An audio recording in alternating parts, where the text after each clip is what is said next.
하나님의 주권적인 역사, 은혜에 대해서 말씀을 하고 있죠. 우리가 함께 읽었던 이 로마서의 말씀에 계속해서 나오는 것이 이제 9장에 들어와서는 이삭과 야곱을 위시한 아브라함을 출발로 하는 이스라엘 유대인들의 선택에 대한, 그리고 그 유대인들이 많은 하나님의 약속들과 은혜들을 받았음에도 이 구원에서 제하여지는 그런 안타까움을 바울은 마음속에 품고 있었습니다. 바울이 열심히 복음을 전했지만 유대인들에 대한 안타까운 마음이 그의 마음속에 자리 잡고 있었죠. 그럼에도 바울은 유대인들이 듣기 좋은 말을 할 수 없고 하나님께서 그의 입술에 주신 이 예수 그리스도만으로 얻는 구원, 이 복음에 대한 것을 계속해서 강조했습니다. 그리고 나서 말하는 것이 유대인들이 꽉 붙들고 있었던 우리 족장들을 선택하시고 그 족장의 후예로 우리가 유대인이 되었고, 유대인은 하나님의 특별한 선택을 받은 선민이라는, 그 선택을 받았다라는 이 선민이라는 것이 구원하는 것이 아니고 복음을 받아들이고 하나님의 기뻐하심의 부르심의 뜻, 혈통적으로 불렀다라는 유대인들이 붙들고 있는 이 부르심이 아니고 하나님이 부르신, 진짜 부르신 복음 안에 변화된 자들이 진짜 구원받은 사람들이다 라고 말했죠. 그러면서 뭐라고 가르쳤냐면 하나님의 예정을 계속 얘기했습니다. 이때 유대인들이 이 바울이 말하는 예정에 대해서 또 유기에 대해서 이해하지 못한 것들이 아닙니다. 유대인들은 종교라는 이 하나님의 나라, 그리고 그들에게 영적인 것을 바라보는 그런 이 영적인 삶과 굉장히 밀접한, 즉 종교와 삶이 거의 붙어 있는 하나로서의 삶을 살아가고 있었던 사람들이 유대인들입니다. 그래서 유대인에게 존경받는 사람이 누구냐? 종교적으로 더 붙어서 헌신되어 사는 사람. 그리고 유대인들에게 멸시를 당하는 사람들이 누구냐면 이 종교적 색채와 멀리 떨어져 사는 사람. 유대인들은 그들이 존경하고 그들이 쫓아가려고 했던 것이 말씀, 하나님이 주신 율법과 가까이 있는 사람을 존중했던 사회입니다. 그래서 이들이 바울이 전하는 이 복음에 대한 말을 이해하지 못하는 것이 아닙니다. 너무도 이해를 잘 하고 있기 때문에 그의 마음속에, 그들의 마음속에 이것이 믿어지지 않는 겁니다. 왜 그러냐면 성경에서 기록되어져 있고 바울이 유대인에게 얘기하고 있는 하나님의 예정이, 이 하나님의 구원과 선택이 하나님의 예정, 미리 정하심으로 결정된다. 100% 모두 하나님의 정하심으로만 결정된다면 유대인들이 두 가지 질문을 합니다. 하나는 아브라함의 육적 자손인 자신들의 유익이 무엇이냐라는 질문이에요.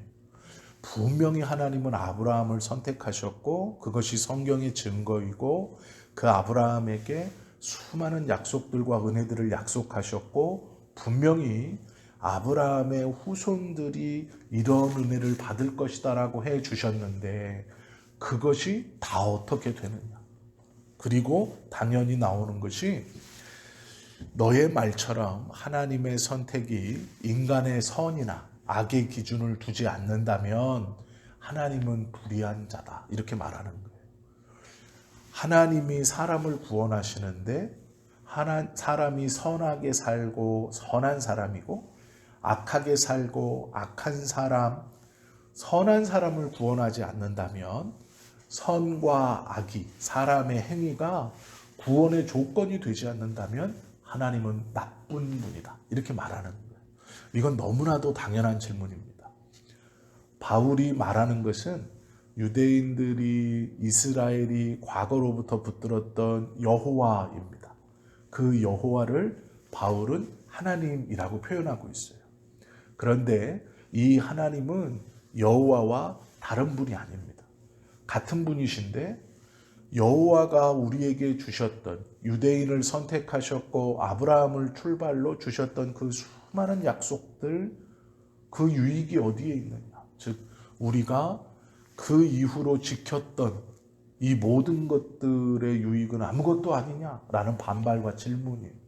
그리고 자연스럽게 나오는 것이 뭐냐면 선하게 사는 사람, 말씀과 가까이 살려고 노력하는 사람과 말씀 상관없이 자기 멋대로 사는 사람. 그런데 하나님의 구원이 이 삶의 모습과 관계가 없다면 하나님의 구원은 불의한 것이다. 기준이 하나님의 마음이라면 그건 불의한 것이 아니냐. 어찌 사람의 선과 악으로 판단치 아니하시고 하나님 마음이라고 얘기합니다.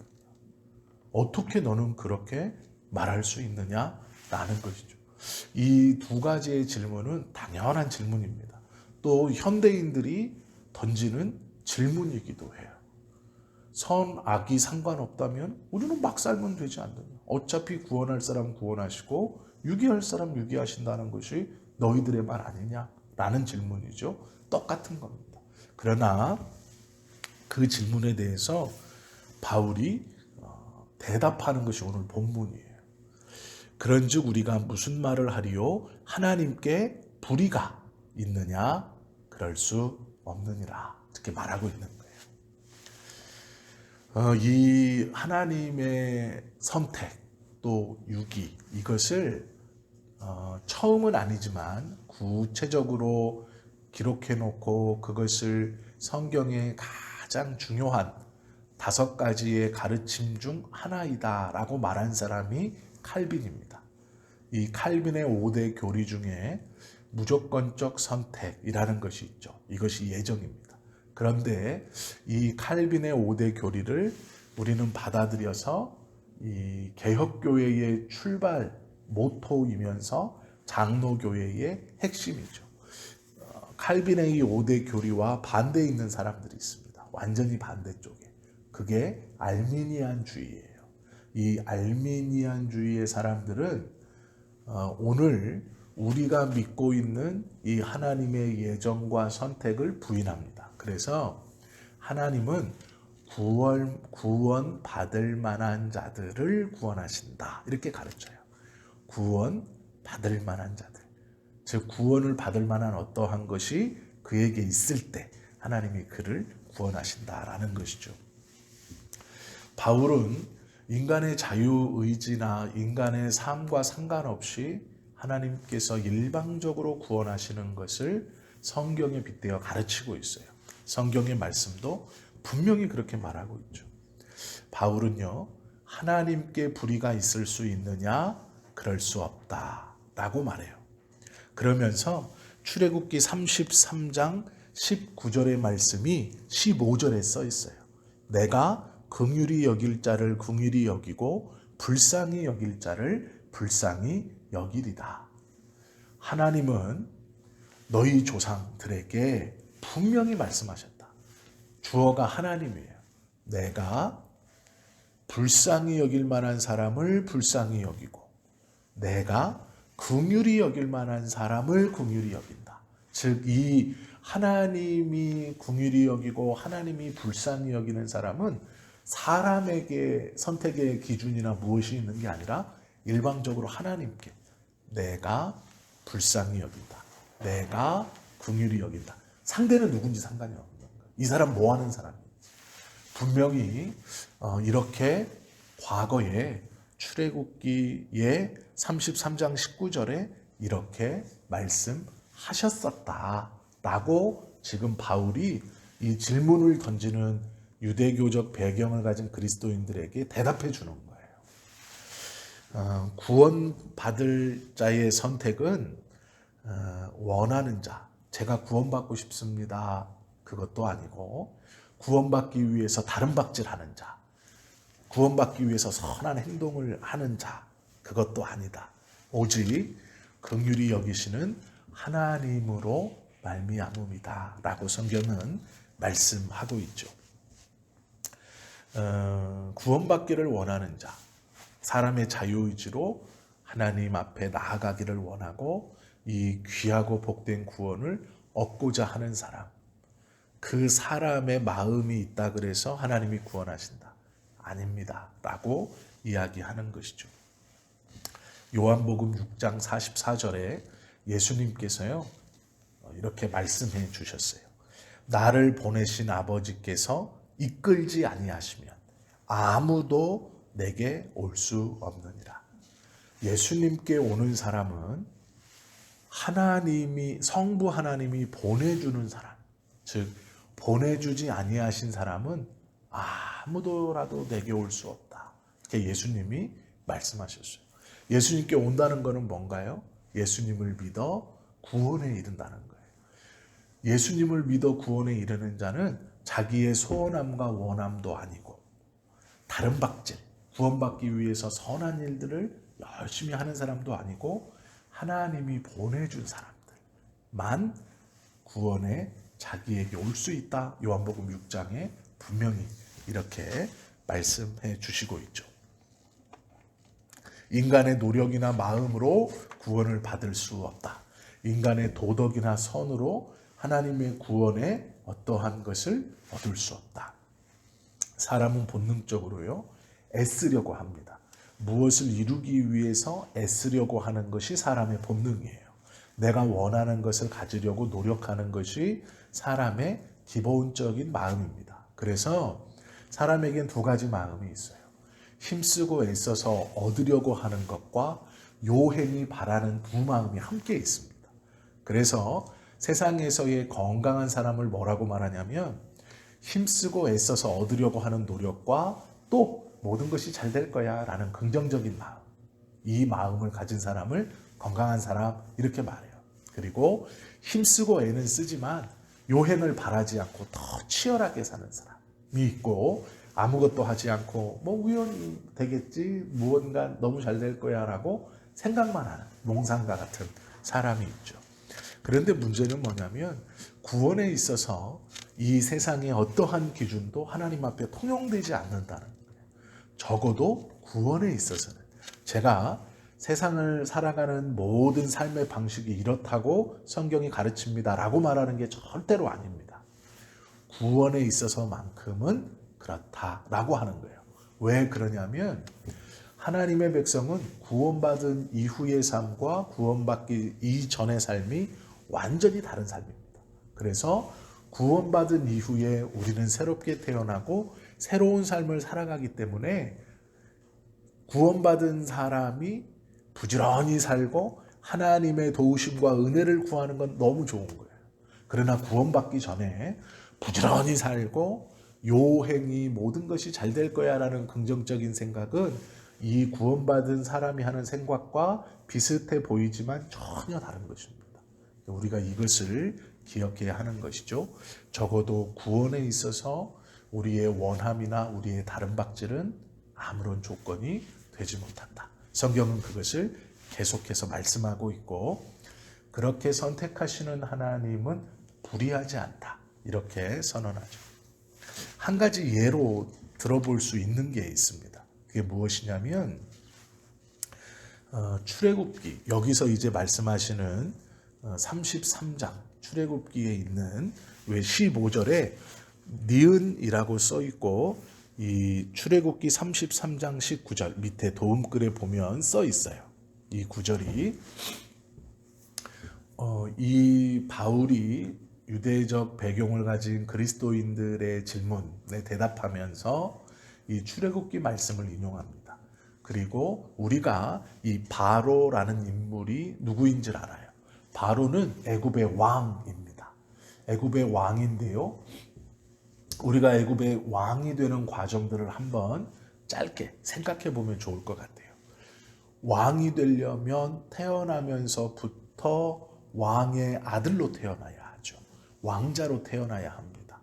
그러면 애굽의 왕이면 왕자로 태어나서 왕의 교육을 받다가 일정 시간이 되어 아버지가 노쇠하거나 죽었을 때 그 아버지를 대신해 왕위를 받아 애굽의 통치자가 되는 것이죠. 그런데 세상은 이렇게 생각해요. 이게 세상의 법칙이에요. 왕이 되려면 왕의 아들로 태어나고 왕의 교육을 받아서 왕위를 물려받는 것이다. 이게 세상의 법칙이에요. 그리고 이것이 우리의 생각입니다. 그런데 성경은 이렇게 말씀해요. 왜 어떻게 말씀하냐면 하나님이 무엇이라 말하냐면 애굽에 있는 바로 왕을 보면서 내가 이 일을 위하여 너를 세웠다 이렇게 말해요. 이게 모세에게 하신 말이 아니라 바로에게 하신 말이에요. 내가 이 일을 위하여 너를 세웠다. 세상은 왕의 아들로 왕자로 태어나서 왕의 교육을 받고 왕위를 물려받아 왕이 되는데 하나님이 그 바로에게 뭐라 그러냐면 내가 이 일을 위하여 너를 세웠다 이렇게 말씀하죠. 바로란 인물은 창세 전부터 하나님의 선택에 있어서 이스라엘 백성들과의 사이에서 선택된 사람이래요. 무엇으로 세우기로 선택되었냐면 이스라엘의 해방을 위해서 선택하기로 세움을 받은 사람이래요. 그런데 이건 구원을 의미하는 게 아니에요. 그 일을 쓰려고 한다. 그래서 너로 왕을 만들었다. 이 말씀이거든요. 출애굽의 이 일을 위해서 내가 너를 왕으로 만들었다. 왕의 아들로 태어나서 왕의 교육을 받고 왕위를 물려받아 왕이 되었다는 것이 세상의 법칙인데 그게 아니고 하나님은 내가 이 일을 위하여 너를 세웠다. 이렇게 말해요. 바로에게. 이것이 굉장히 중요한 것이죠. 그러면 하나님이 말씀하시는 이 일이 뭐냐? 이스라엘의 출애굽만이 아닙니다. 물론 그것을 포함하고 있지만 이스라엘의 구원과 하나님의 권능을 만천하에 전파하는 목적에서 애굽 왕의 자리에 서게 되었다 말씀하시는 거예요. 하나님이 내가 이 일을 위하여 너를 세웠다라고 말씀하시는 것은 하나님의 권능과 능력과 구원의 능력을 만방에 전파하기 위해서 바로 너를 왕으로 세웠다. 그리고 그 안에는 이스라엘의 출애굽도 있는 것이죠. 이렇게 하나님이 성경을 통해 말씀하고 있다라는 거예요.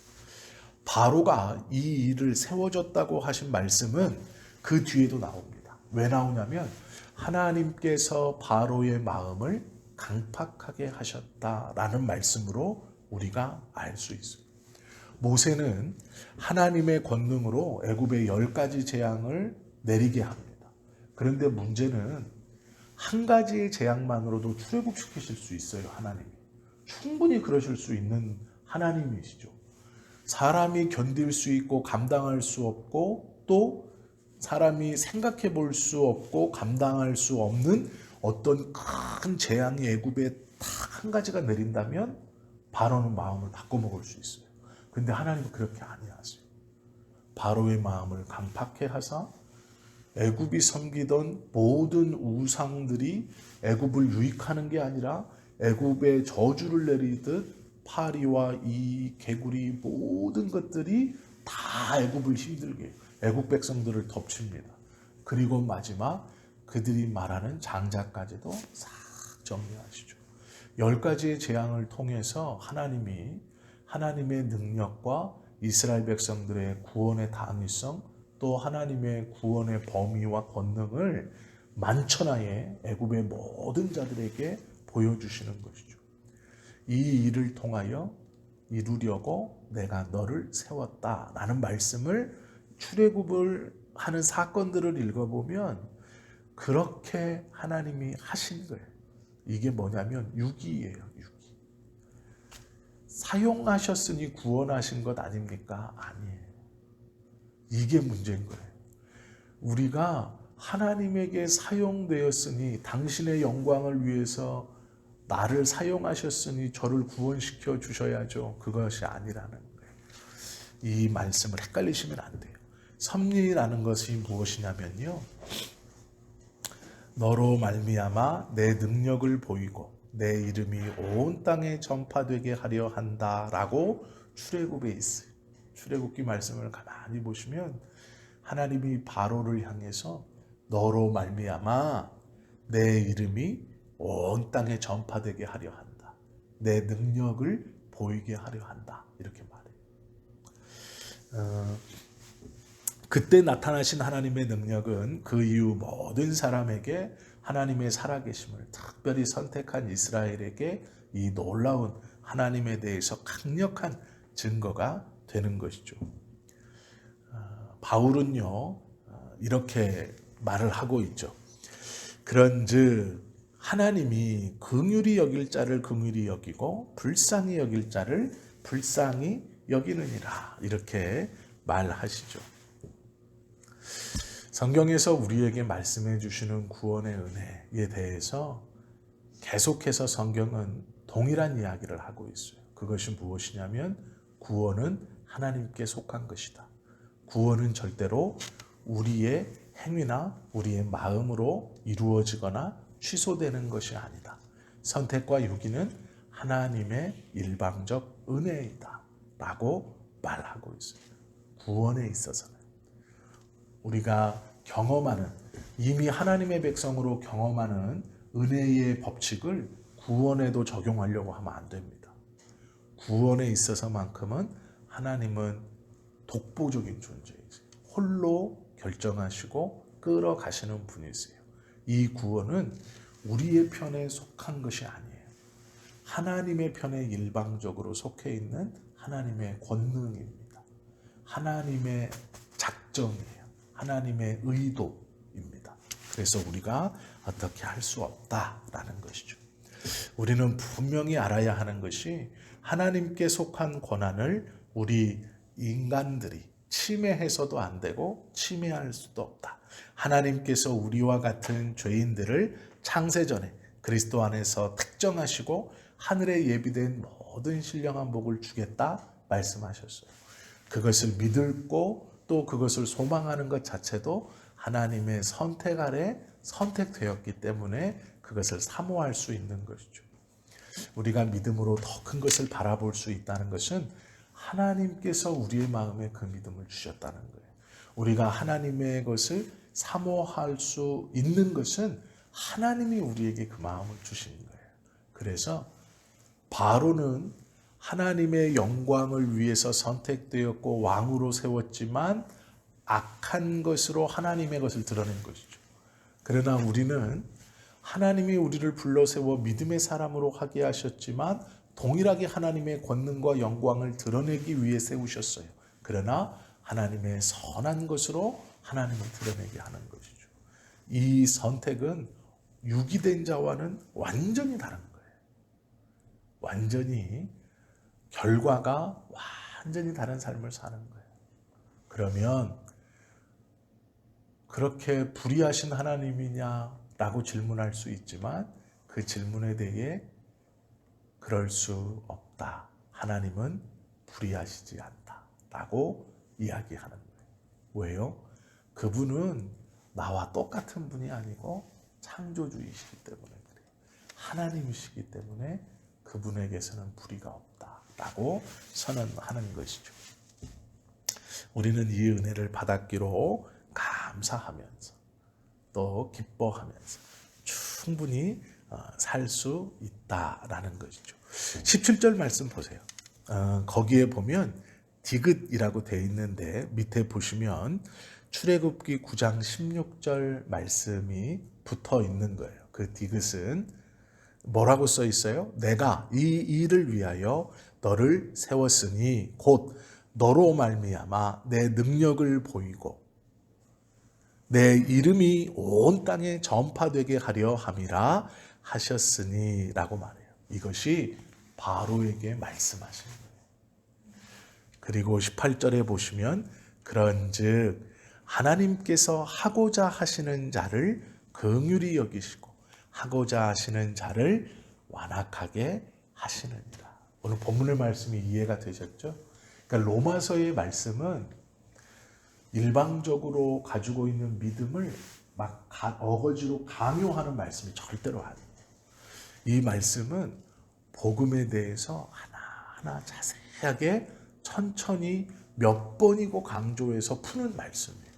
왜 그러냐면 바울이 이 로마서를 받는 로마 교회에 있는 이방인 그리스도인뿐만 아니라 유대교적 배경을 가지고 있는 그리스도인, 율법에 아직 취해 있고 할례에 취해 있고 거기에 예수님까지 믿어야 완전한 구원을 이룬다는 이 특권의식에 취해 있는 유대인들에 대한 마음 아픔, 안타까움, 그리고 큰 은혜와 약속을 받았지만 그것을 누리지 못하고 구원에서 제외되어져 가는 그들을 보면서 품는 그 절절함으로 다시 한번 설명하고 또 설명하고 또 설명하는 거예요. 그래서 유대인들이 품을 수 있는 모든 의문과 질문들을 성경에 유대인들이 하나님이 그들을 향해 말씀해 주신 말씀을 들어서 정확하게 설명해 주고 있어요. 이유가 뭘까요? 구원 때문에. 이 귀한 구원을 너희가 누려야 한다라는 거죠. 같은 유대인으로 마음이 쓰이는 거예요. 그것이 성경의 말씀으로 기록되어서 오늘 우리에게 이 구원이 어떠한 것인가를 정말 잘 이해할 수 있게 해주는 하나님의 놀라운 말씀이 된 것이죠. 하나님께서 이 로마서를 통해서 우리에게 주시는 것은 우리가 이미 알고 있었다라고 생각하는 구원에 확신을 주시는 거예요. 지식적으로도 더 두텁게 하실 뿐 아니라 믿음적으로도 이 구원이 내가 아니고 하나님에 있으므로 확신할 수 있는 거예요. 하나님께 있기 때문에 더 확신하는 거예요. 내 결단이나 내 각오가 아니기 때문이죠. 로마서는 그것을 이야기하고 있죠. 오늘은 하나님의 주권적인 역사, 선택에 있어서 예정과 예정에 있어서 선택과 유기는 하나님의 일방적인 권한이시고 그 권한을 행사하는 것은 불의한 것이 아니다라는 거예요. 오늘 이 말씀을 기억하시고 오늘 하루 우리의 삶이 하나님의 이 선택의 은혜 아래서 선택받은 자로 감사하면서 살아갈 수 있는 저와 여러분 되시기를 예수님의 이름으로 축원합니다. 기도드립니다.